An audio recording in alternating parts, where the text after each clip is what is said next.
وحشتوني. ازاي اقدر افصل عن العالم واعيد ترتيب اوراقي لما احس ان حياتي فيها خلل؟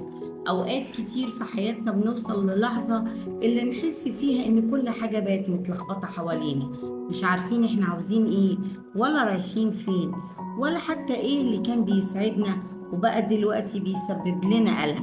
بنصحى وننام واحنا حاسين اننا بنجري طول الوقت، لكن مش عارفين بنجري على ايه ولا رايحين فين. وفي اللحظة دي يمكن أهم حاجة نعملها إننا نفصل شوية عن العالم اللي حوالينا، مش عن الحياة.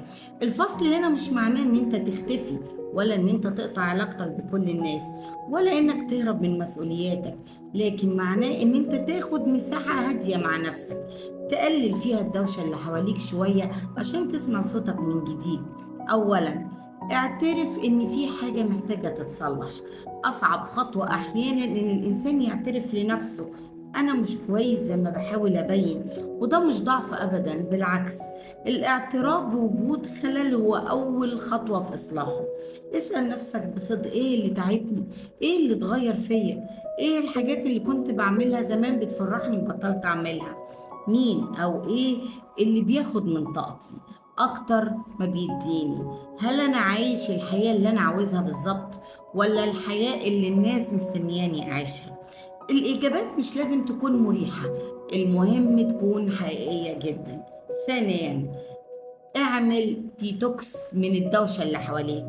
أوقات كتير المشكلة مش في حياتنا نفسها، المشكلة في كمية الأصوات اللي حوالينا، آراء الناس، السوشيال ميديا، المقارنات، الأخبار، المشاكل، التوقعات، الرسائل، المكالمات. كل ده ممكن يخلي دماغنا مش عارفة تفكر.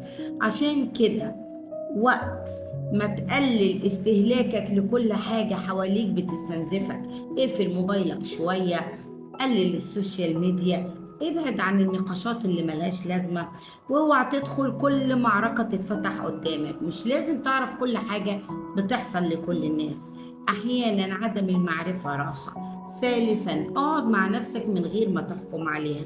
اقعد مع نفسك كأنك بتقعد مع شخص بتحبه وعايز تساعده. ما تقولش أنا فاشل، أنا ضيعت وقتي، أنا السبب في كل حاجة وحشة بتحصل لي. بدل ده اسأل إيه اللي حصل، إيه اللي أقدر أصلحه في حياتي، إيه اللي ما بقاش في إيدي، وإيه الدرس اللي المفروض أتعلمه. الفرق كبير جدا بين إنك تحاسب نفسك وإنك تجلد نفسك. المحاسبة بتصلحك، لكن جلد الذات هيستهلكك. رابعا، اكتب كل حاجة متلخبطة في دماغك. الورق أحيانا بيستحمل حاجات العقل مش قادر يستحملها. هات ورقة واكتب فيها من غير ترتيب: أنا خايف من إيه؟ أنا زعلان من إيه؟ إيه اللي نفسي أغيره؟ إيه اللي لازم أنهيه؟ إيه اللي لازم أبدأه في حياتي؟ مين الأشخاص اللي وجودهم مريح؟ وإيه العلاقات اللي بتخليني طول الوقت مستنزف؟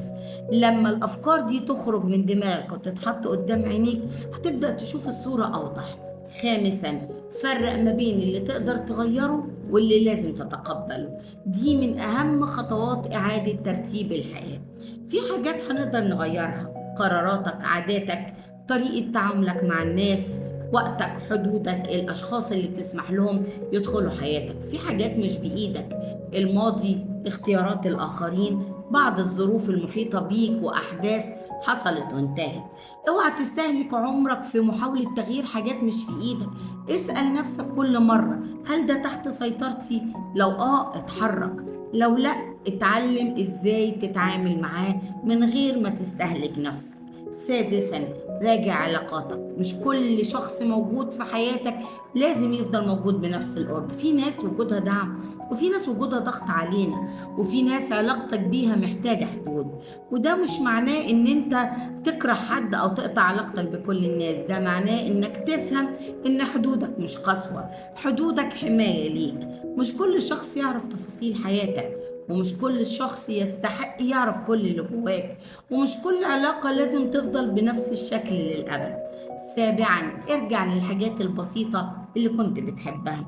لما الحياة تتلخبط ما تحاولش تصلح كل حاجة مرة واحدة، ابدأ بالأساسيات: نوم منتظم، أكل كويس، حركة بسيطة، وقت بعيد عن الموبايل، مكان مرتب. وقت مع شخص بتحبه وتثق فيه، هوايات بتحبها، وقت هادي لنفسك. الحاجات الصغيرة دي شكلها بسيط لكن هتساعدك ترجع إحساسك بالسيطرة على يومك. ثامنا، ما تاخدش قرارات كبيرة وانت منهك نفسيا. لما بنكون مضغوطين بنبقى عايزين نغير كل حاجة مرة واحدة، نقطع علاقات، نسيب شغل، نغير حياتنا، نختفي. لكن مش كل قرار كبير لازم يتاخد وانت في قمة إرهاقك. أحيانا انت مش محتاج تغيير حياتك كلها، انت محتاج تنام، تهدى، تفكر وبعدين تقرر. الراحة مش حل المشكلة، ولكنها أحيانا بتخليك تشوف المشكلة بحجمها الحقيقي. تاسعا، اختار أولوياتك من جديد. اسأل نفسك ايه أهم 3 حاجات في حياتي دلوقتي؟ ايه اللي لو اتحسنت حاجات كتير هتتحسن معاها؟ ايه اللي بياخد مني وقت وطاقة بدون ما يكون ليه قيمة حقيقية؟ الحياة مش محتاجة ان انت تعمل كل حاجة، الحياة محتاجة ان انت تعرف ايه اللي يستاهل. عاشرا، ابدأ من نقطة صغيرة. ما تستناش ان انت تبقى جاهز 100%، ابدأ بخطوة.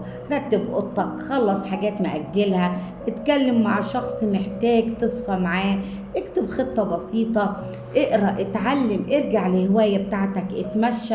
اعمل حاجات صغيرة تحسسك ان انت بتتحرك. الترتيب الحقيقي للحياة بيبدأ بخطوات صغيرة لكن مستمرة.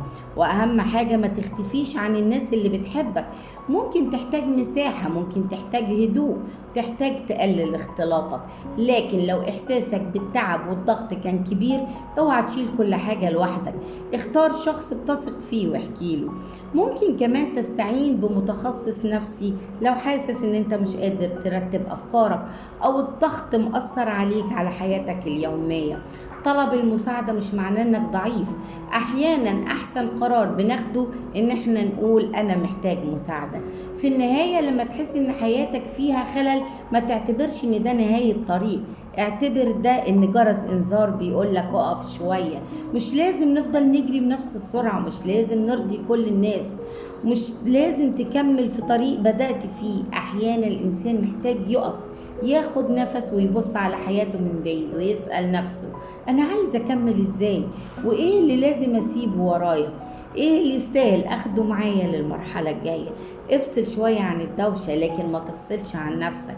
رتب اوراقك بهدوء وافتكر ان اعادة ترتيب حياتك مش معناها ان انت هتبدأ من الصفر، معناها انك بتبدأ من خبرة اكبر ووعي اكبر ومعرفة اكتر بنفسك. واحيانا اجمل نسخة من حياتنا بتبدأ بعد لحظة قررنا فيها ان احنا نبطل نجري ونبدأ نفهم احنا رايحين فين. ودمتم سالم.